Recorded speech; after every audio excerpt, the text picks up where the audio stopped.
one-man army, Rambo. Baby walking like Naomi Campbell. I been like a sailor, swimming in the money. I was broke, won't go back. This a throwback, by the go in cold beer, baby, hold that. I'm not there yet, but I'm so close. Shine your light on me, I'm lost. Feeling around in the dark. I can feel it, I'm so close.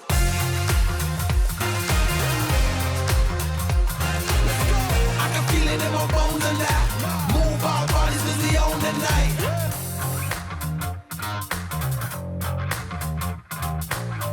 Welcome back to the Twist of Fate podcast, where you can find your inspiration to make your dreams come true. Today's episode is special because small business entrepreneurs come in all different aspects of the spectrum of possibilities of making a living, making a life, and at the end of the day, making the world better. In our modern times, I have a lot of empathy and feelings of hope for all of you out there that may be experiencing a loss of direction, loss of motivation, and there's a variety of ways to walk you back into feeling more in control of your life. There are even some aspects that I will admit that I want to even learn more of other opportunities to do that. So today, we brought a special guest to talk about a lot of interesting, innovative concepts actually being shared online via TikTok. Divinity, spirituality, tarot card reading. This is all interesting new things that are trending that we're gonna have some fun and learn and grow together. So our guest today, Natija, is gracious enough to come in and talk with me a little bit on her business in providing guidance and coach and support for those that engage with her.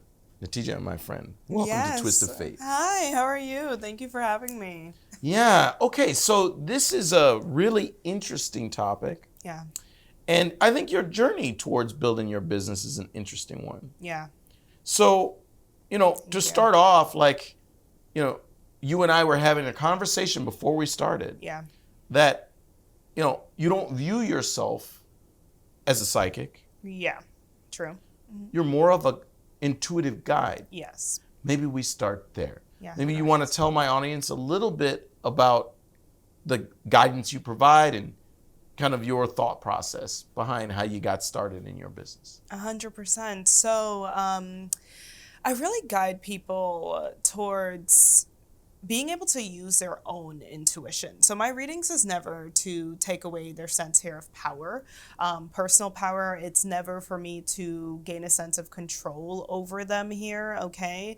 Of course, there is the prediction part of it, but really and truly, I really do believe that we are co-creators of our reality. We are always emitting energy and intention out into the universe, into the world here, okay? So any forecast really should show, it should be a mirror of someone's intentions, their fears, their wishes, their hopes here, okay? But with my clients here and with my followers, I really just try and I hope that my readings do give them a sense here of faith, my guidance, and I also connect them to other mentors. So Reiki healers, hypnotherapists here. I really believe in subliminal programming, but I really believe, and this is what I tell my clients, that what you believe about yourself, okay, really does impact your reality. It impacts your actions, okay, your decisions here.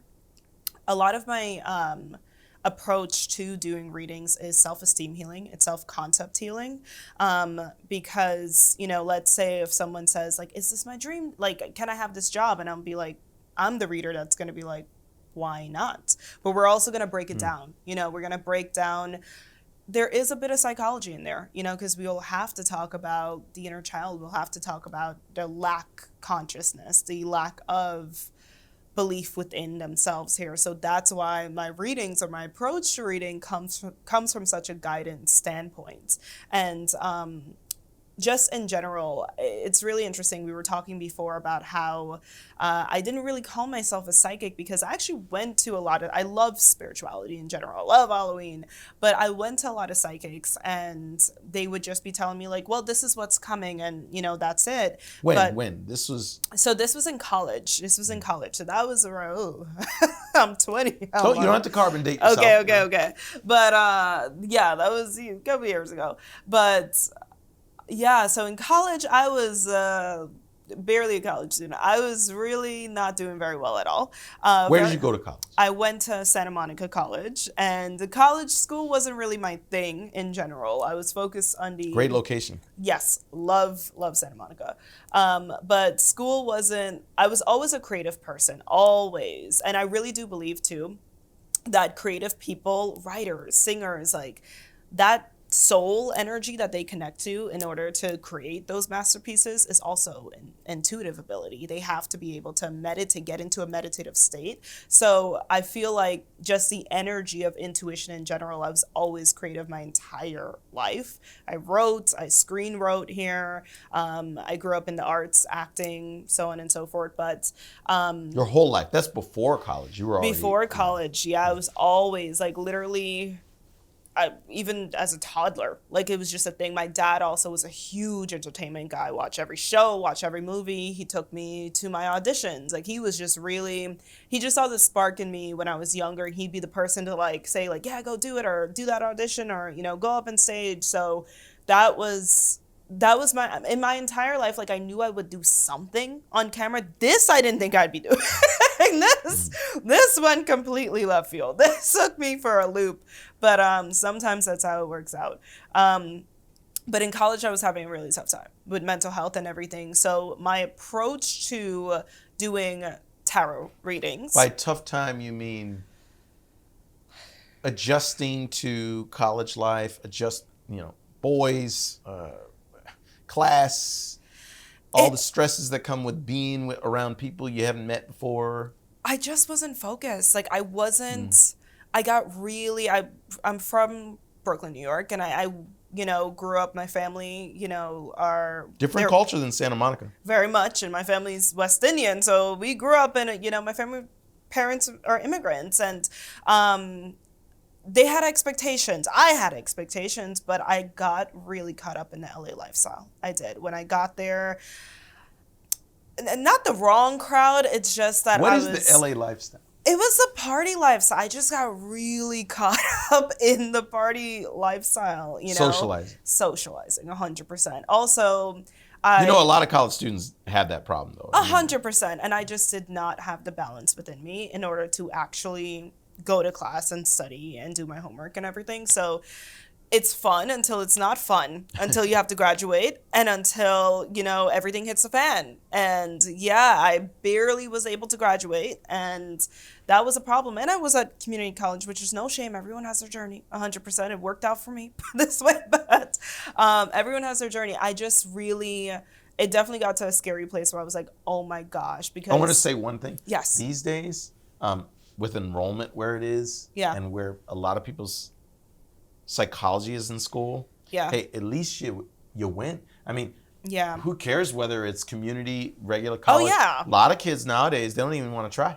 100%. They don't see the value in it 100%. Yeah. So, I mean, I absolutely desired to go to college, but I definitely got to a place where I'm like, okay, this is real. Like, Natija, you came to Los Angeles to go to school, and we did not do enough school at all. So that I really got caught up in all of that. And I remember I had a friend who was really into spirituality at the time, and I wasn't. So this was before I even did tarot. She was in spirituality, and I had really bad anxiety. I had really bad, my nervous system, I'd be walking down the street. At that time, did you even know what spirituality was?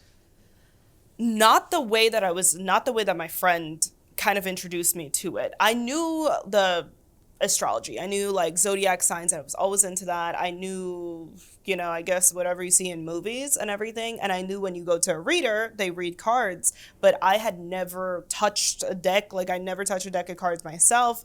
Not the way that I understood the world of spirituality in terms of quantum physics or energy. I didn't know it was all that, I thought it was just a cute Halloween thing that you did and like psychic predictions. But your friend introduced you to these ideas. Yes. So she introduced me to like the healing part of things and the law of attraction. So I had really bad anxiety, and she got me into meditation, guided meditation. So she'd come over to my dorm room and we'd do guided meditations, and then we started doing like vision boards in a sense. Or let me ask you this. Yes. You engage in meditation with your friend to help you relax? Not as in like to be forward looking or to see. No. This is to get comfortable with a lot of the to anxiety. calm down 100%. Yeah. We did start like doing some meditations for the law of attraction, which is being able to manifest in a sense here, visualizing, your life, and we do that. But mostly it was like to calm down because I was very, very high strung at the time. And that led me into a completely different chapter in general, because I did basically nothing else except party all the time. It's really a big party person. Sounds like maybe a good friend. She cared? Yeah. She didn't 100%. have to do that. Right? She didn't have to do that at all, but it was just, I was freaking out. Like, it literally put me into a space here of self-care. So I didn't stop partying, but I went out less. I actually would stay home. I started reading at the time too. So divinely guided, that's what I call it, but or that's what it's called sometimes, because I felt By reading, you're not talking about reading books. You mean like the tarot card? No, reading books. That's what I mean. Yeah. Like, yeah. So I started studying spirituality in a sense. I was like, what is this? I went down, And this isn't something you were aware of, like in your life in Brooklyn or family members. This is totally new to you at that time. So honestly, I remember that there was a store I came across in Union Square, Namaste Bookshop, when I was in high school, and it was just crystals and everything, but never did I look into decks at the time. I just liked the crystals. And that was kind of like an introduction a little bit, but nothing, I had no idea what I was really getting myself into and how vast this really was, because even the crystals was like, oh, this is pretty, but I didn't understand the healing and the self-development part of it, which again, that was more of my approach to going into it. I'm very grateful how I was introduced to spirituality, because it really shifted even my view of intuition, I think, and psychic readings. So yeah. Hey, Twist of Fate listeners. Did you know you can book me, Doug Younger, DY3, to speak at your next event, deliver a keynote, or commencement speech? You know I'll bring all that Twist of Fate energy, as well as my experiences as the founder and CEO of 3 Steps Forward, a marketing company.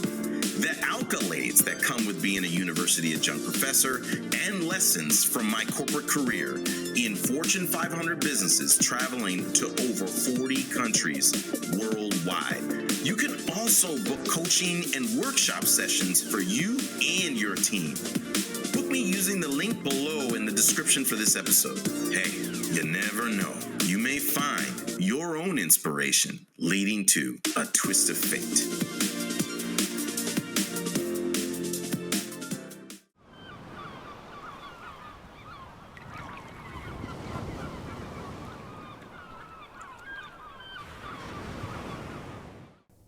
Yeah. And after exploring these readings, you made a decision to share what you had learned with people. Yeah. And had you decided to this would be people in your life, right? Like yes, friends, family, not going out and making a business yet. Yeah, 100%. That was not, and no, I didn't charge anyone. No. This was I was always a very social person. So it's like, Natija, what are you doing? And everything. If I'm reading, they're like, what, curious, Literally, I'd have meditation nights in the dorm room with my friends, guys and girls, fully meditating and everything. Even if they didn't believe it, they were laughing at it. They were just intrigued, But it was never... You encounter skeptics.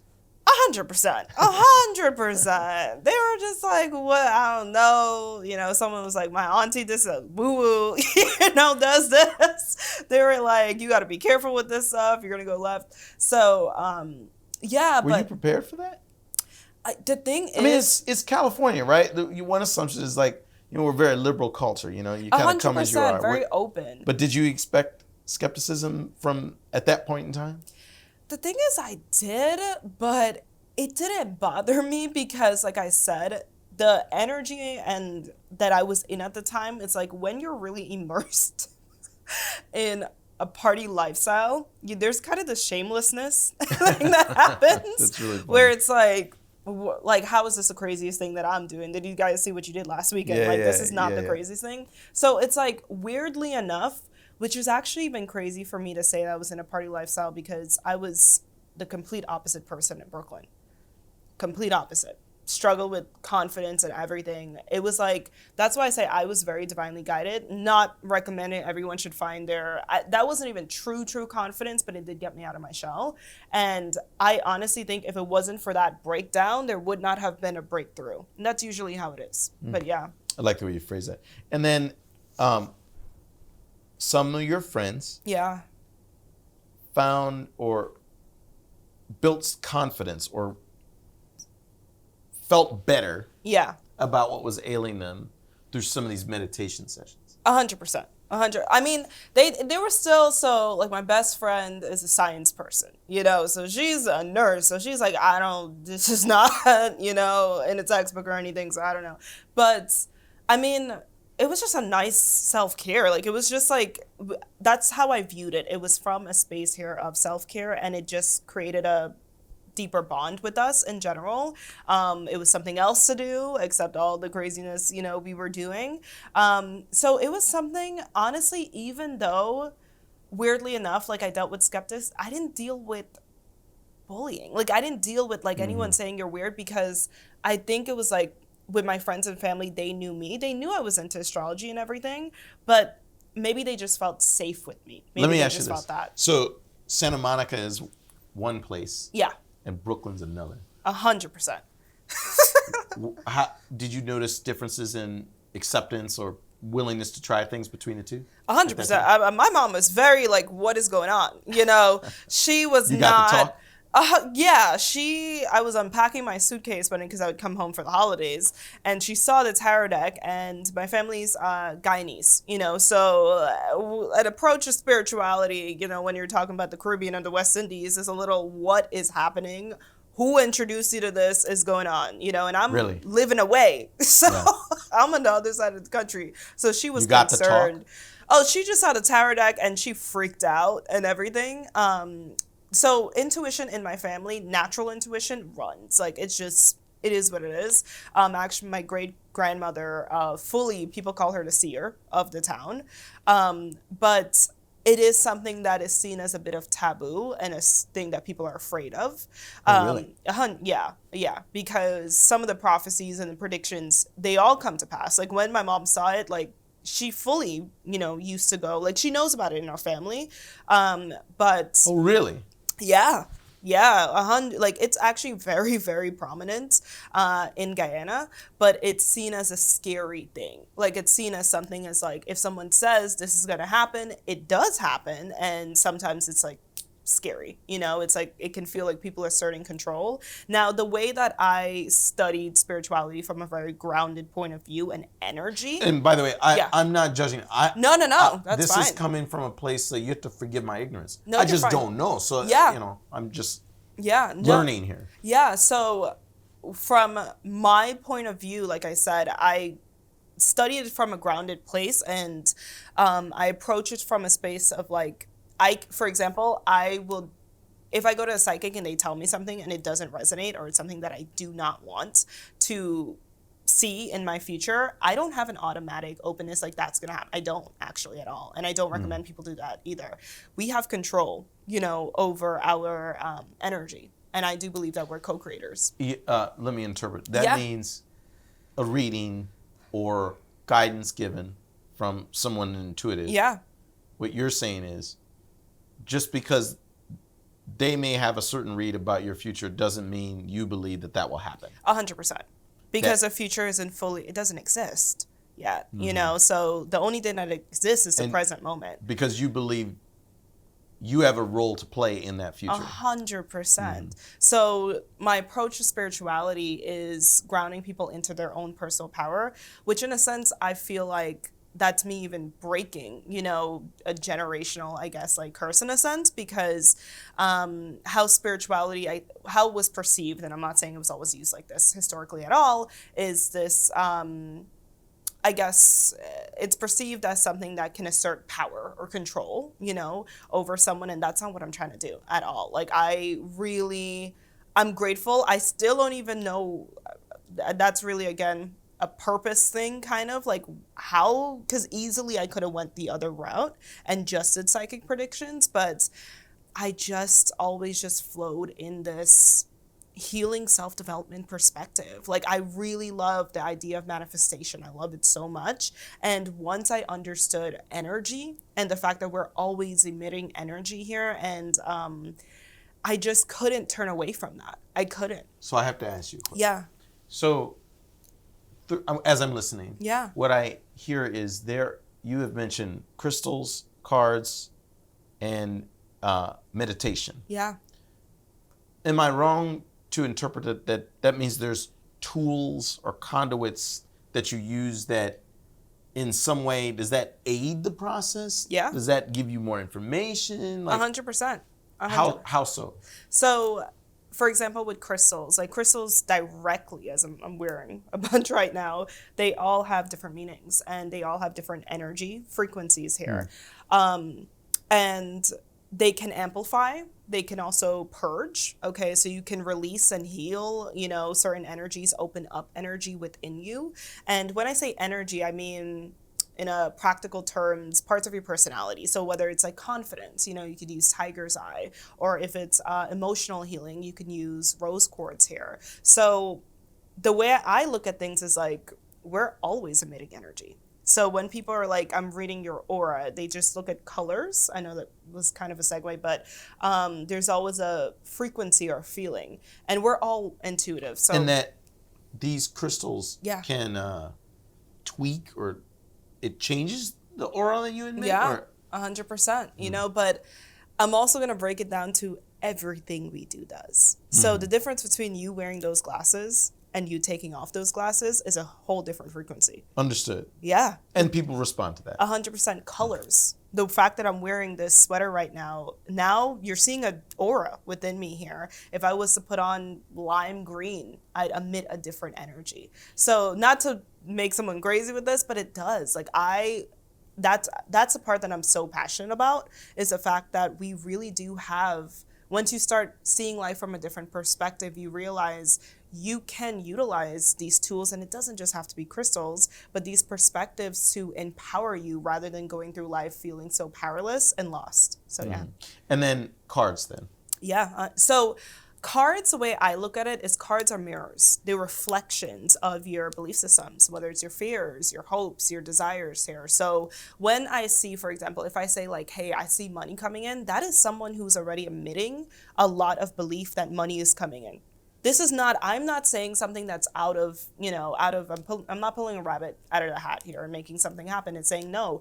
Now, if all of a sudden, and I'll be very honest, this is what I mean, what I tell people, I'm like, you have to continue to hone in on that energy. Your faith is everything, because let's say that person has a very negative person around them, or someone who speaks to them very negatively, and they put them in a state of lack, saying, oh, you're going to amount to nothing and everything like that. So that's where the discernment comes in. If you're in a very unhealthy... Pretty common these days. Exactly. You're in an unhealthy relationship, or you have people around you that don't want to see you win or anything like that. If they say that, it can lower your frequency. It can change things. You can literally miss. They say, like, I do believe that if something is meant for you, you won't theoretically miss it, meaning it can come around again. But can you miss that time slot? Yeah, you can. So that's what I mean. Like, the way that I approach readings, because I see energy from a bird's eye view, it's like it should guide you into a place here of making decisions for betterment in your life, you know, because, and that's why I don't just say, this is what I see coming. It's like, I've had readings with people that told me things, even astrologers, you know, which astrology is that's a whole different ball game. Like, it can look very scientific here, calculative. And I've had astrologers tell me, like, this is who I see, this is what I see happening. I think one had told me, like, a family member was going to move in with me. I was like, no, I don't want that. And it didn't happen, you know, in that sense. But there are people, and that's why I think it's so important. I'm really grateful that I view spirituality from this point. And I'm very intentional now with the people that I do align with here. Because I do think about people who don't know about this. And sometimes if someone tells you, like, hey, this is going to happen, can someone admit it could be devastating. Exactly. It can be devastating. 100%. It can literally make it, it can be so dangerous. You know, with great power comes great responsibility. And that's why I really am so intentional about what I say. I try my best here. Sure. And I always tell my clients, I'm like, I don't care if, you know, this is a session. I'm never afraid to give a refund or something like that. But I'm like, you never have to accept something that is not true to you, please. Okay, I always stop. And I know some clients want, you know, they want a reader that's going to be like, well, they want someone else to take the lead. And I'm like, no, we're going to work together. So yeah. I'll comment on that. I think that some reasons that I think some skeptics may have concerns, or just in general, people may have concerns, because there are certain vulnerable populations out there that may turn to the cards, not having done reading, not understanding things, but in some ways they could be manipulated. 100%. Yeah. 100%. And I also tell my clients, like, because there's different types of cards. There's tarot, which is the like the Rider-Waite deck in a sense here. So when you see what can I like want to say the meaning of tarot cards. But when you see tarot cards, most people have a vision of what they kind of look like. But there's also something called oracle cards. And oracle cards are very easy to read cards. And I use these a lot in my sessions too. I tell my clients, go on Amazon and get them yourself. No, I literally do. I have an Amazon storefront here. I share so many. So with my readings, I have a whole healing playlist that I use stuff for myself. I share it. I'm like, research. I do not want you to be blind, okay, into this. Research it. And some of my clients, you know, not some of my clients, but some people I could tell they don't. But I'm like, but this is really important because I want to give you your power. I want you to know how much power you actually do have in life here. A reading with me should be an opportunity for you to take back control over your life, take back control over your healing. And I tell people too, like the things that's why a part of this is reparenting yourself and a part of reparenting your inner child, because I'm like, so many people don't even realize, and I read for people all over the world, all different ages. Sure. And I'll read for women and, you know, business women and everything, and they don't even realize that something that happened at 10 years old still affects them. They still don't even want to do their hair a certain way. They still don't even want to, you know, wear a certain color because that energy still has an effect on them. One last question. Yes. We were talking about the 3 tools. Yeah. Meditation being another. 100%. Is that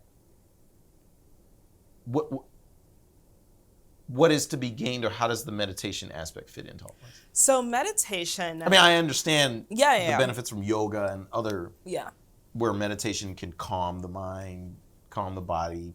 You mentioned that meditation helped you deal with some of the emotional challenges that you were going through.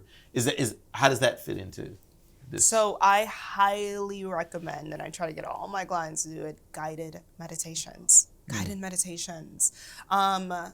And there's everything is intention. You know, there's different intentions. You can do the guided meditations to calm your nervous system here, to quite literally release anxiety, but you can do guided meditations to work through trauma.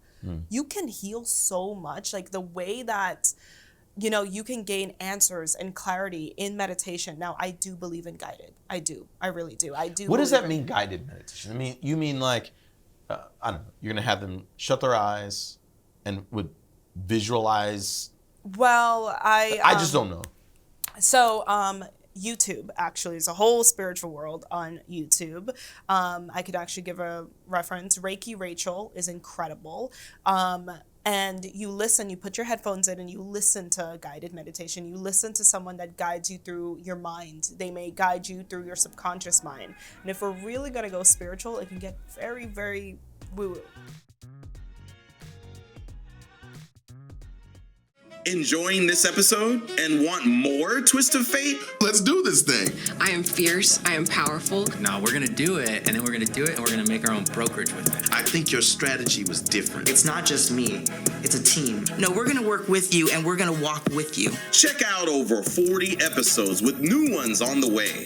Find your inspiration with Twist of Fate. Available to stream on Spotify, YouTube, and Apple Podcasts.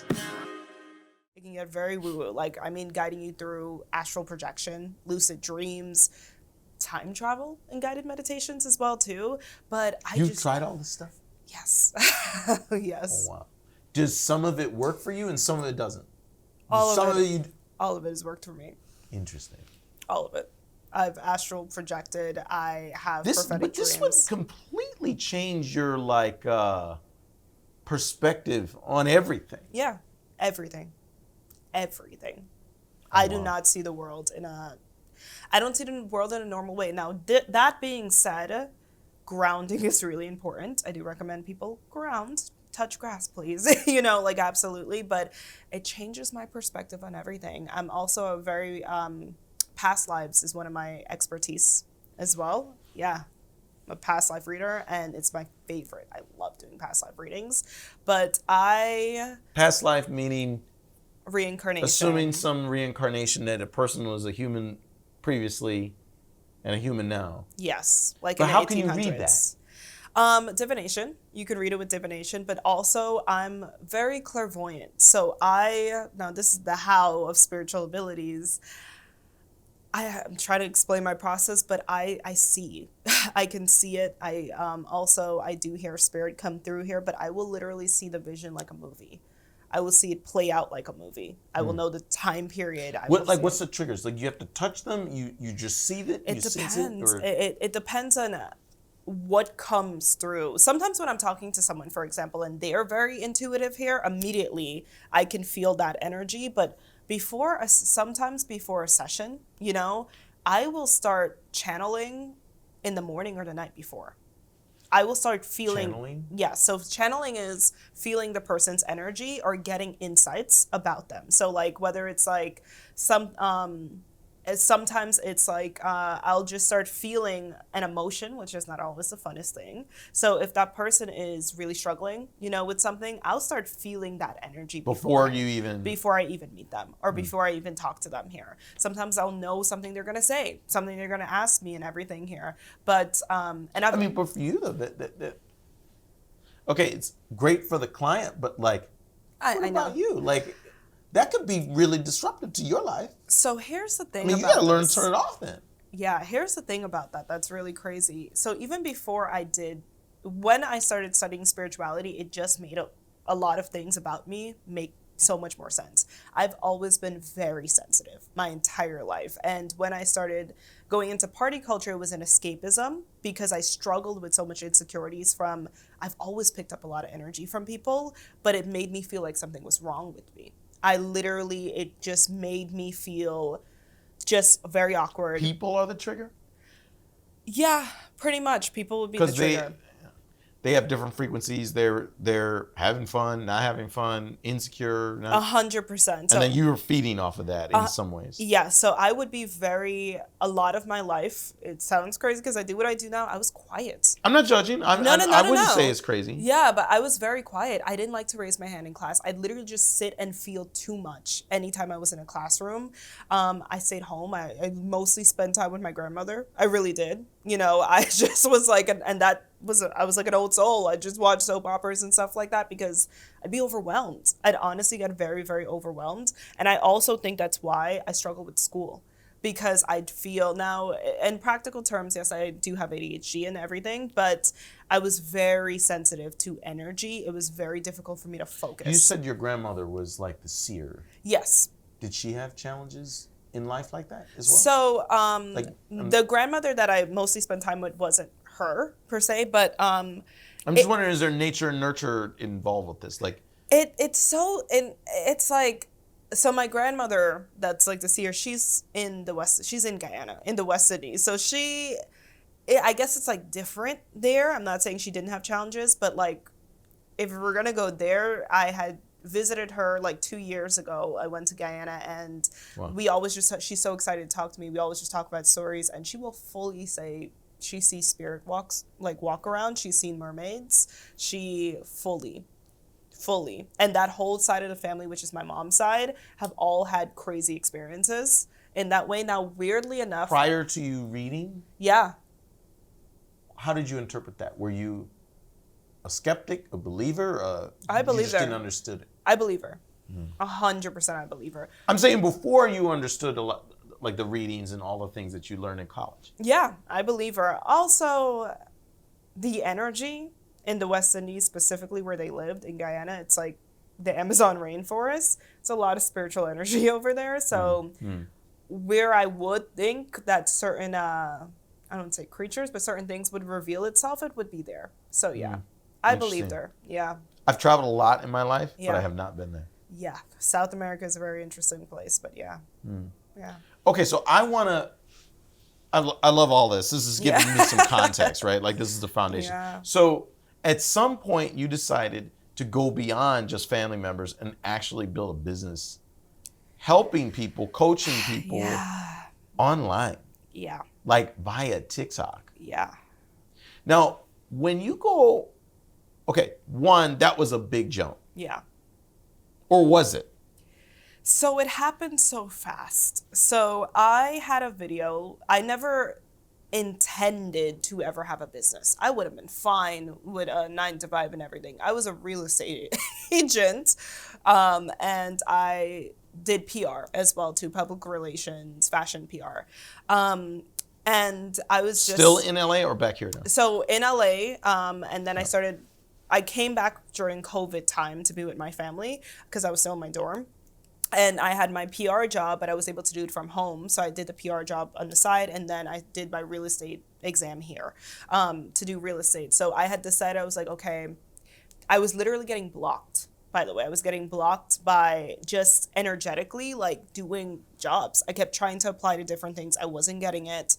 And I was like, not getting paid enough for anything. I didn't even want to be a real estate agent. I was just like, I'm just trying to try anything at this point. I mean, was it blocked or was it just bad economy? I mean, it was probably bad economy or everything, but dealing with all kinds of stuff right now. It was that, but intuitively, it was a weird time. On a spiritual level, things were getting weird. My dreams started getting really weird. This is post-COVID?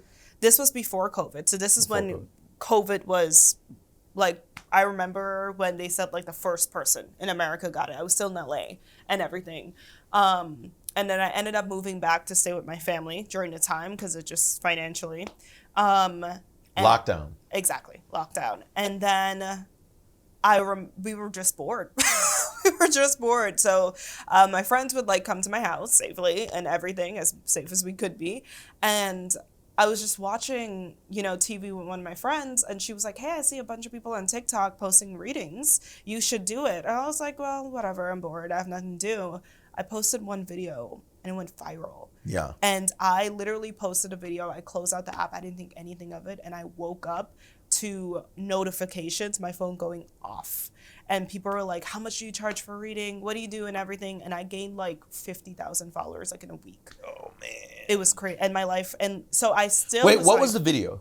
It was just a reading. I remember slightly. It was a reading. A reading for who? Like you?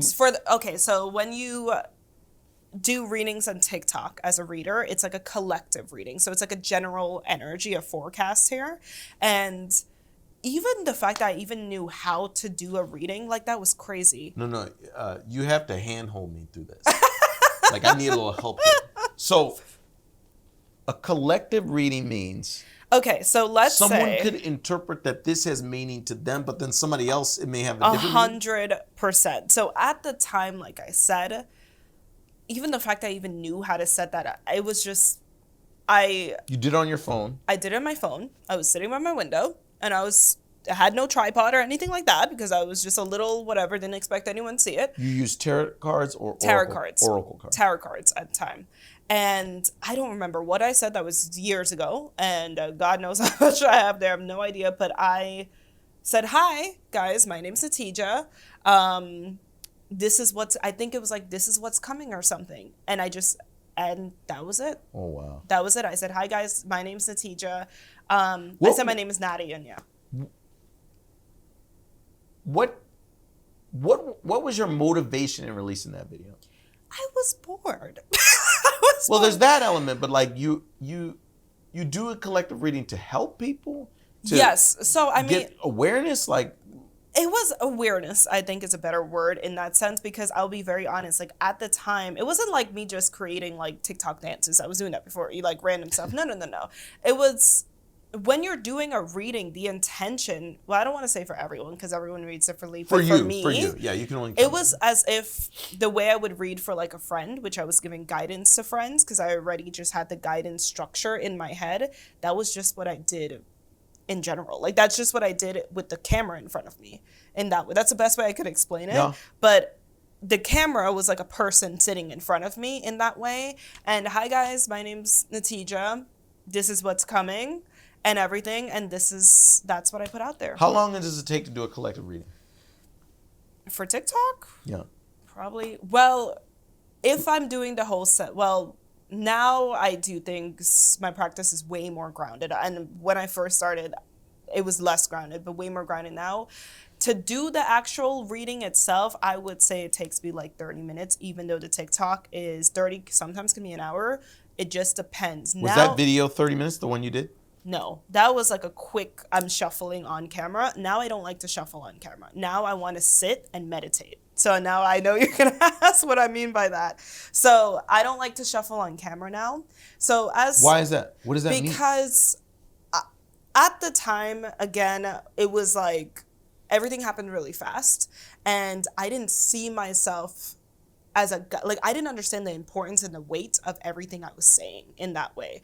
And like I said, there was a lot of learning. No one in my family has ever had a business or ever done anything like that. I was going to say, if there's 50,000 people, you got 50,000 perspectives on. But I didn't see it that way in that time. And it's COVID. Like I didn't see it. My life, I went from getting 100 likes on a picture and just being whatever, to literally, I don't think I fully conceptualized, and I'm being so serious, who I was or what I was doing until two things, until I started getting noticed in that way, and until I reached 400,000 followers. Honestly, I didn't, especially when you're at home and everyone around me, I will say no one treated me differently. Everyone just treated me, especially being Brooklyn, this is my hometown, so no one treated me like I was anything. 400,000 or 500,000 people, you reached a lot of people. Yeah, but that can be for better or for worse, right? Exactly. There's some that are great, thanks, and others you probably, social media can be toxic too. 100%, which is why I do things differently now. 100, and that started at least 2-3 years back. One was the business too. It was I noticed people I was attracting in that when I'm attracting, people asking me very serious questions, which there was a big learning curve. There was so much that I would tell that version of me, but I had to go through it. But it was very, very scary to go through it that way because you're doing something now. One, even when it came to schedule, I've never had a business. I didn't, now I'm scheduling the whole thing. I'm building the whole thing. People are scheduling appointments with you. They want reads. Yeah, so they would schedule online on my website here. I do Google Meet sessions or Zoom sessions, and then there would also be ones that are pre-recorded in that way. So I would just be able to be in a meditative state and send them out. But what I very much noticed, these people aren't just asking, is this person going to be my boyfriend? No, these people are asking serious, and even with that, I had to learn boundaries. I had to learn Natija, I'm not answering these legal questions. That's not happening. I'm not answering questions. Because you don't want the responsibility of it. I don't want the responsibility of it too. Even I had to learn a lot about my mental health and my self-care and my maintenance, because it was a whirlwind, for the last couple of years. I have grown a lot, and now I'm a lot more structured. 100% still have. I'm going to break the fourth wall and talk to the audience on this one. Guys, Natija's bringing up a point that I think all of you in business need to prepare for. Pressure breaks pipes, but pressure can make diamonds. Sometimes growth can be painful and brutal. Yeah. And getting demand that is unchecked, and you're not ready to catch it, that can hurt, right? Oh, yeah.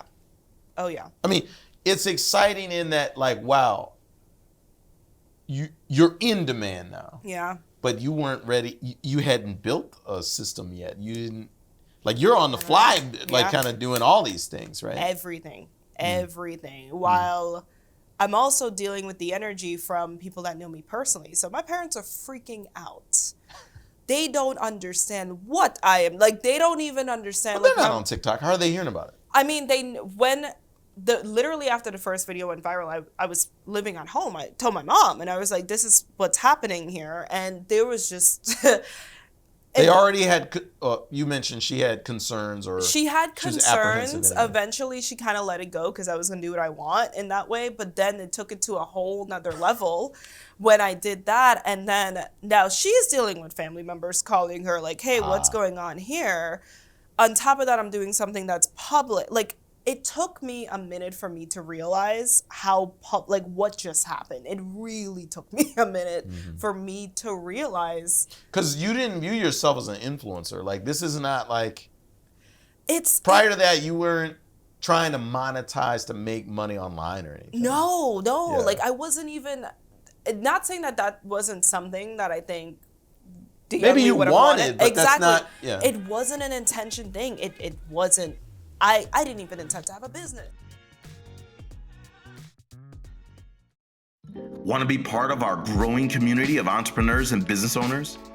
Join our Patreon and gain access to all of our content, including exclusive videos, Twist of Fate merchandise, and bonus educational content.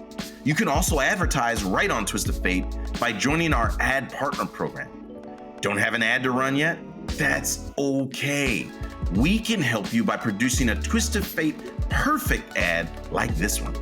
Check out the show notes and learn how to apply to become an ad partner. And of course, we always appreciate when you like, subscribe, and share. Now let's get back to Twist of Fate. I didn't even intend that way. So when it came to business, to learn about an accountant, I had to go and do all of this. It was definitely something literally by myself, and just hope for the best. There were mistakes that I made on the business front for sure. Like the first, accountant, I had to switch accountants and everything too. There was so much I had to learn, the financial management. It was really big learning curve. Yeah, big money curve, big taxes. You know why I'm grinning? Let me tell you why I'm grinning. Because when you were mentioning like understanding frequencies, being intuitive, crystals, for me, that part breaks my head. Yeah. But I'm a business guy. Like, I know all that stuff. I'm like, that stuff's easy. Yeah. But these things that you're describing seem so beyond my realm of understanding. Yeah. Which means I can empathize that I get that probably, that business stuff was a tough gear shift. That on top of having, it was very, I'm saying this, I don't know if it sounds like on a surface level, but emotionally, it was challenging. It was really, and I almost gave up. I almost gave up many times, not many times, like at least 3 times significantly. I was like, what am I doing in that way? Because you're also dealing with the pressures of the people, like, whether it was parents at the time, or around you in that way. Yeah. And are they like being supportive or not? Right? Like they were, they wouldn't like, but in the beginning it was tough. It was really tough. I think it was very. But you understood that, right? I understood for them, I mean. it. Like if it's tough for you. I understood it, but in the moment it was not a fun process to happen. Now I can look back and I'm okay, like 100%. But in the moment, I think even in my young, I don't want to say like 20s and everything like that, I'm young. This is my family is, parents are immigrants in that way. I'm doing something that's very out of the mold. There were a lot of conversations, okay? I'm sure. There were a lot of conversations and fear too, just in terms of stability. Like my mom's like, what are you, is this? Also, like, I'm sure a traditional perspective could look at it as like, now this is public record. If you try to get like a job or like a traditional life, now you got half a million people that it's all out there. I mean, even my mom's bosses would see me. Oh, wow. Oh, yeah, everyone, because especially with the TikTok algorithm, it's so good in terms of people that like know you and your contact, and people would awkwardly just like come up to my mom and be like, hey. Oh, wow. So that's hard, right? It was such, and it happened so quickly. It wasn't like I went on intentionally and said, I'm going to have a business and grow this. It just, boom, it happens. Just and happened. Then now this apex event has changed your life. Exactly. And I now have to become a warrior. And that's how I felt. But I have a question. I have a use case question here. Okay. I've never had a palm reading. Okay. How can you read a palm through TikTok or social media or like, because otherwise that means if there's physical contact, you have to meet people. That's dangerous too. Well, for palm readings, I'll be honest, I'm not a palm reader. I'm not a palm reader. And I haven't seen that. I haven't seen people do it. What I will say, because what it's just let me know if this. But that's in the realm of spirituality. It's in the realm. It's an energetic realm. That's just not your thing. It's not palm readings specifically. No, spirituality is a study. Like I do believe that's something that someone can study in a sense. That's not my study. Now that's where the faith comes in. You could only prove so much with spirituality. It is a belief system where I believe that everything is energy. For example, I don't believe that I would even be in this room here with you or anyone here if there wasn't something energetically that was similar, or there wasn't a lesson or something that we were both meant to learn. So you could detect that by not even meeting. I just know it. I just know it. I know that I wouldn't be anywhere if there wasn't a vibrational frequency or there wasn't a reason for it. Whether it doesn't even have to be a meeting, it could be anywhere. I really believe in frequency. For example, something that I say is like, you could go to school or work at a job and literally never interact with someone. Never. No. You can never interact with someone. You only see life through your eyes and only ever interact with a couple people, no matter how popular you are. And those couple people aid in shaping your life in some way. So I believe that's all spiritual. I do. I do believe that's all I don't see spirituality as some separate, world. This is a spiritual world right now. There's a reason. There's something right now that I'm learning from you. Even if we weren't having this conversation and you're learning from me, there's some energy right now that we are both going to leave each other with today. So when I'm delivering a reading in that way, I see it as a energetic reflection of, like I said, a collective's hopes and fears and so on and so forth. Now, of course, a big collective reading is never going to be as personal as a one-to-one reading, but even on my algorithm in general, any algorithm, if I'm, of course they say, oh, your algorithm is based on your interests. But for me, that's a reflection of spirituality. Because when I swipe up my algorithm here, I'm just seeing my energy. I'm seeing my whole energy here. Now there's a science thing, synchronicities. Okay, so when you're going throughout your life and you see that 111, you see that 222, you're thinking of something and you look up and there's a phrase. You're walking down, let's say you're walking to the living room here and you're thinking of something. Now all of a sudden, someone's watching TV and now something on the TV is saying the exact thing you need to hear at that time. Now I know that gets real. No, I think we all see these things and it's like eerie and it's like, what happened here? 100%. And then what does it mean? Yeah, and of course, even with this, it's a theory. It's a way of life here. We won't know until we know. None of us will really know until it's our time. And even then, we're not fully supposed to fully know. So you need to have the balance of the practical, of course, and the spiritual here, because we really won't know until we know. I want to ask, it could be interpreted as a provocative question, but I don't mean it that That's way. okay. So is it prior to you understanding spirituality? Yeah. Did you what the F word faith into this earlier? Yeah. Did you believe in like a religious faith prior to that? So I always, and I still, like, I always prayed. Really, So where in I'm essence- going with this, yeah. can you do both? Yes, 100%. Yes, with a grain of salt. With a grain of salt and a big salt. A big grain of salt.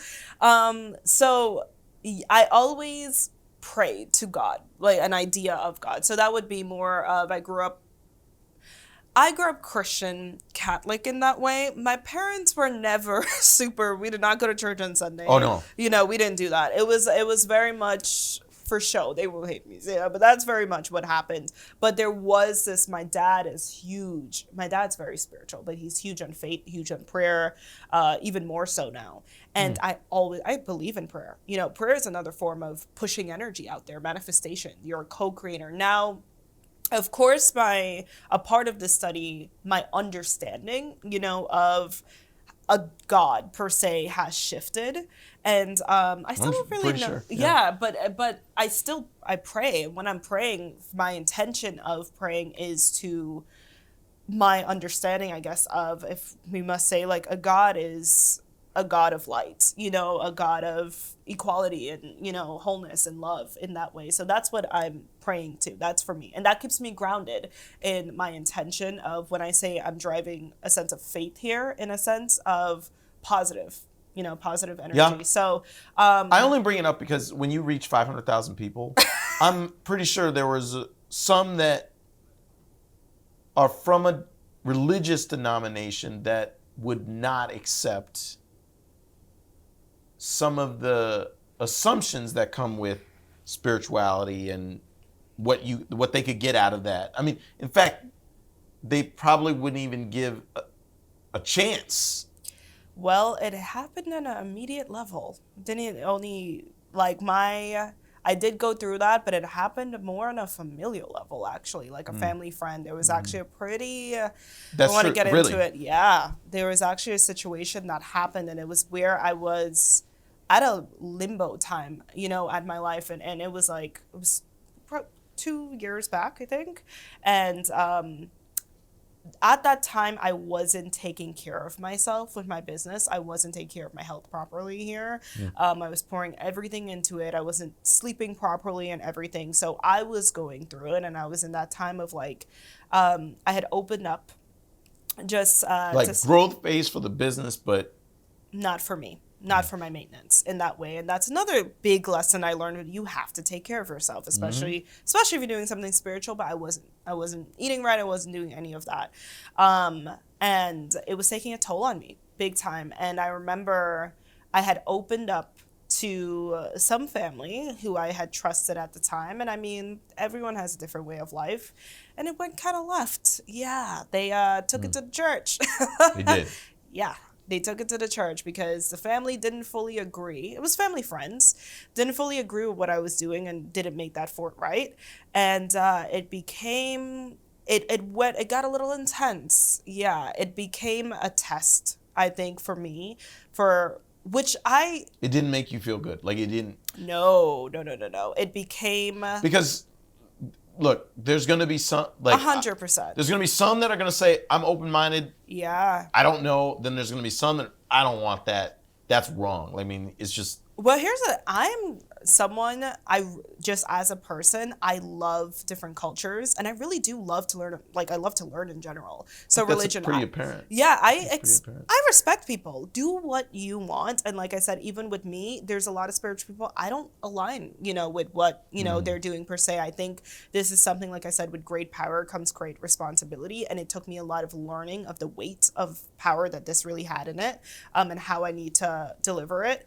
But I think that can be with anything, like with religious leaders in general. Anytime we see it, any type of leaders, political leaders, you know. So it was a really big test, I think, in my career life. It was a big test in my personal life, because I think for the first time I was really challenged. Like when you brought up skeptics, with Natija, what do you believe in? And can you sit strong in front of these people that's coming at you very, very strong with their beliefs?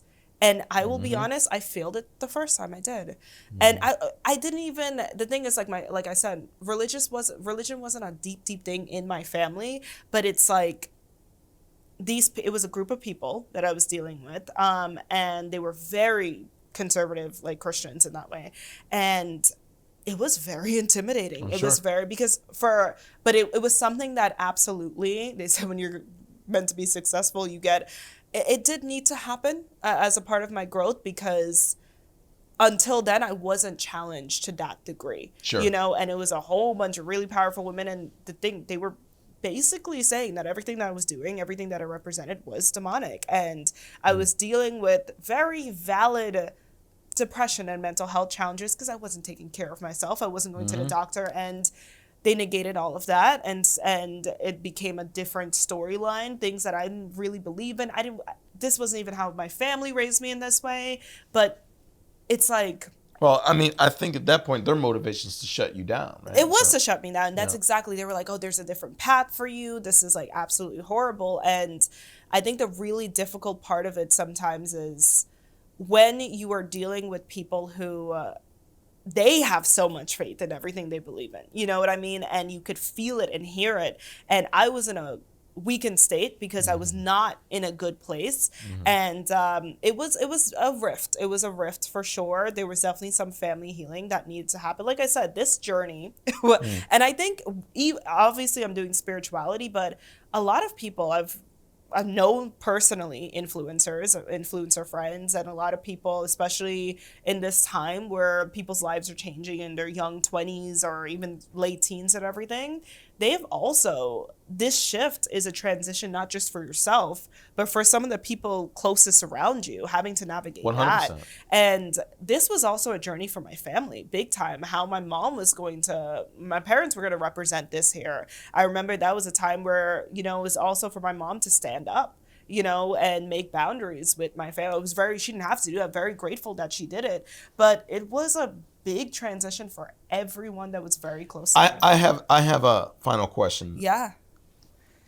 I have first of all, I really appreciate your openness and honesty. Of course. With all this. I can tell this is a great thing, a sad thing, a frustrating thing, a happy thing. Like I can see that's all. There's a spectrum to this. Yeah. It's fullness. Was there a moment that you look back and said, like, I totally regret posting that on TikTok? Oh, yeah. I had a cancellation period. I did. So there was a time where the ego was, and that was more early on. It was more early. Like I said, I learned a lot. I learned a lot in terms of, I can tell. You can't come. You matured a lot from this, too. I did, and I needed to. I really grew, like, so many. I could write, I don't know how many books from everything that I went through in the last couple of years, but there was a period, and it was interesting because I felt like this was going to come up today. There was a moment that I had posted a video, and I posted this video taking full accountability, and it was like I was listening to some just people on my algorithm. It was like a response, basically, and it was a conversation about music and how different music affects your frequency, like low vibrational, high vibrational. And I said at the time, and it was again, I learned a lot from it, but I was just like, I feel like American music is not always the most high vibrational. Now, I did not say a race. I did not say anything like that, but it was a moment. I remember exactly the night. Ooh, that's another polarizing one, right? Like that was bad. Yeah, it was bad. That's another polarizing one. I was sitting, it was a day, I was hyped up, I made a bunch of content, you know what I mean? I was about to go to sleep. Like, I'm just thinking. It went viral again. It went viral in about less than an hour. And the viral was not in a good way, okay?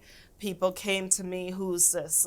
there were people that thought I was biracial. Who's this biracial? They took it as, it wasn't quite serious. They took it as I was saying Black American. Like, it went very left. There was a whole, there was college professors who picked up that video and was dissecting it and making a bunch of assumptions. And I was like, what just happened? Because again, challenges. Up until that point, it was, I'm beloved, everyone loves me. And then I was like, what did I just say? I was saying something that I didn't even care, what I was saying. It wasn't a big deal. I just saw a couple of videos. I was influenced and I was saying something.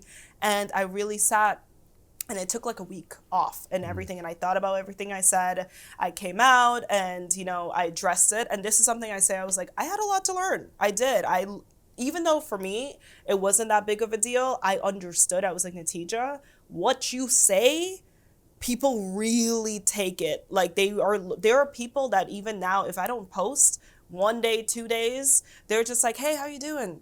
You okay? Like, people are waiting for me to say things. And I had to understand the weight of everything that I was saying. I was like, girl, no, you cannot just come out and say something and think Not you're when regular. you have that many followers. No, you can't just come out and say something and think, oh, it's something stupid. It's not a big deal. It was a big deal, because now. Because it can hurt people. It can hurt people, and I didn't understand the gravity. I also had a lot to learn. Like, I really went into a whole segment of like, Black American culture, like learning on a personal level. And even though I didn't intend to even say that per se, but I learned, and that literally guided me into a space of being deeper, because over the last 2 years, I really went into a humanitarian side of things, in terms of course, with the political climate and everything like that, and how everything has been kind of, the cookie has been crumbling.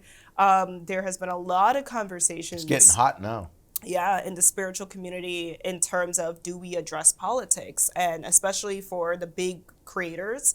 And I have been a huge advocate in terms of speaking up, because I'm like, this is all spiritual. Like, spirituality is not ignoring what is happening in the world, because if you are someone that's guiding people's immediate lives, you need to understand that these things are affecting people's immediate lives. So it took a lot of growth and education. I was fine after that moment and everything, but it took a lot of growth and education. Now, easily, there are moments where I could have not been fine if I was arrogant, if I fought back. And I did have little, debacles on social media for sure. You deal with, that's a different thing. You do deal with competition. You deal with people who don't like you. You deal with people. There was a friend I had. Big business too.